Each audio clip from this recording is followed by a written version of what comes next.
Can we get back on track and secure another multiplayer win in Dawn of War by changing the factions? Let's find out. So, after getting our butts beaten by the Battle Sisters in the last online match, I decided that it is time to learn a different part of the game.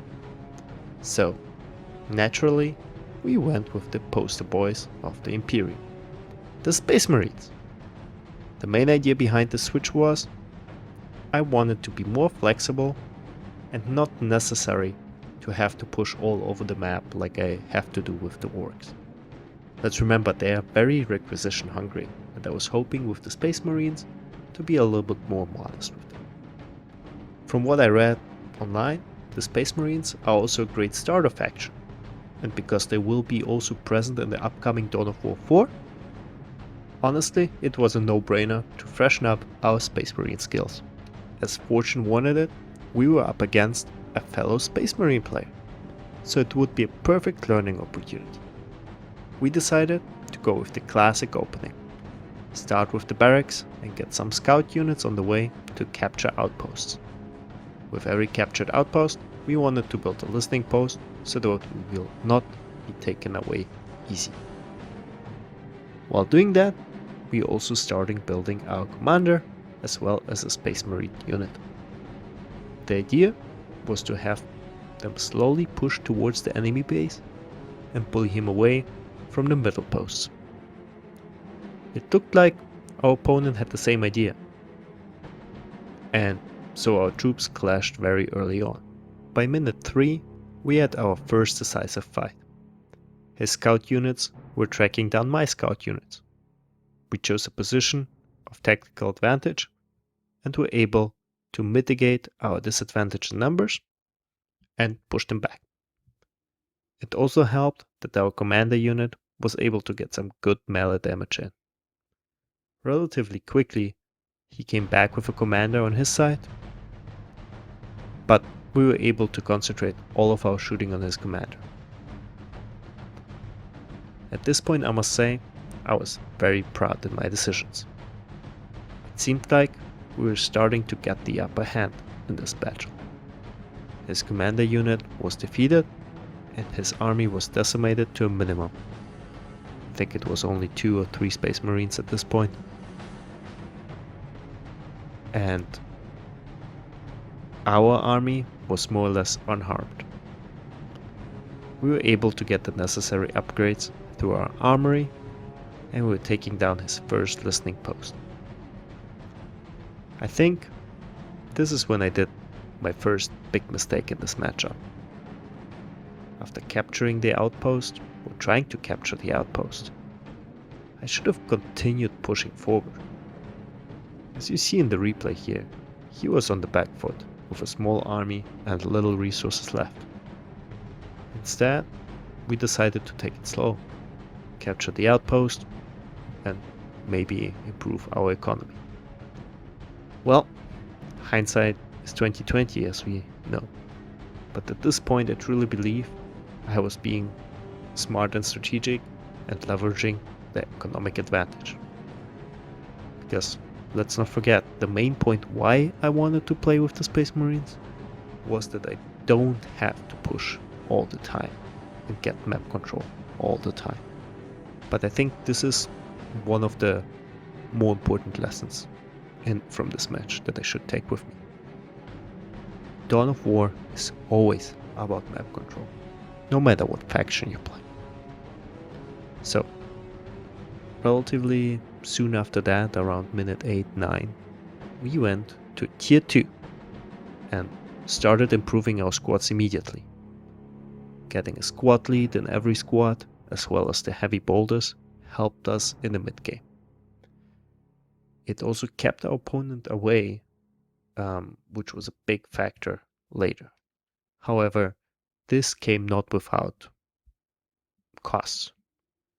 Each upgrade was costing us a lot of requisition and a lot of energy, which we could have used to improve our economy. Anyways, it helped keeping the opponent away, which was a big factor to secure the position that we were in the end. By around minute 10, we were fully into the mid game. This is when I think my next mistake happened. As I mentioned before, instead of developing my infrastructure and requisition harvesting, I decided to double down on my army. We got a third Space Marine squad, of which we decided to capture the middle objective marker, and then I wanted to cripple our opponent's economy by attacking his most north outpost. By then, of course, his army already recovered, and we were facing heavy retaliation. We needed to retreat and meet them at the usual spot. While retreating, we decided to take a second objective marker in order to put more pressure on the enemy and also to lurk him out of his base. At this point, he managed to fortify his base a little bit, which made it hard to spear into it. Well, he in fact set up for a counterattack. We met him right in the middle. His infantry was well equipped, and he looked to have an advantage over our squads. We were protecting this position pretty heroically, I must say. However, we managed to build a dreadnought that proved to be very effective against his army. With a third squad attacking from behind, we did not lose this mid-game battle. With choosing the right position, we were able to decimate his army to a few Marines once again. However, the big difference this time was, we took big losses too. And so for me, around minute 16 starts the end game. Who is able to rebuild his army quicker and push through the enemy defenses? Good thing going for us was that there was only 3 minutes left and we were controlling all 3 of the objective markers. That means he had to undo the progress on at least 2 of them in order to stay in the game. And, well, what should I say? This is exactly what he was able to do with 40 seconds left. He was able to uncapture both of the northern objective markers, and he was able to do so because he was able to tie up my army in the usual spot, while using the rest of his army to uncapture the objectives. After that, it was an even battle between 2 armies, and this is where I did my third and final mistake. I did not react to his army's strength. It was easy to see that both of us were relying on heavy infantry and the heavy weapons. And so by minute 20, he was able to take advantage of this knowledge.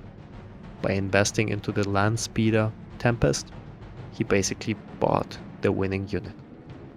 With those 2 units in his army, he managed to destroy my army with ease.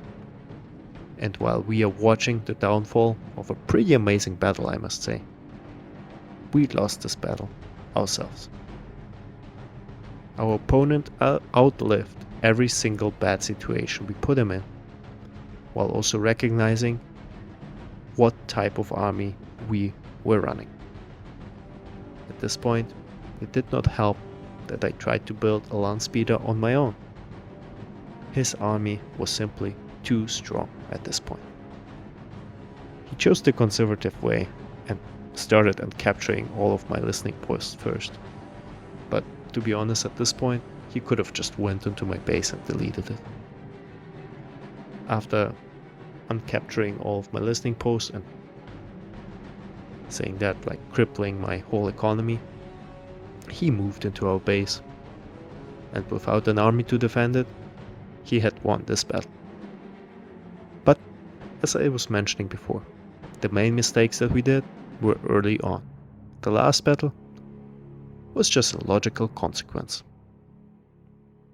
I'm glad that we had an awesome match against a Space Marine opponent. It taught me a few lessons, and we will try to utilize them in the next online matchup. And until then, I hope you enjoyed this battle report and hope to see you in the next one. That being said, thank you very much for watching. Please leave a like, subscribe, and goodbye.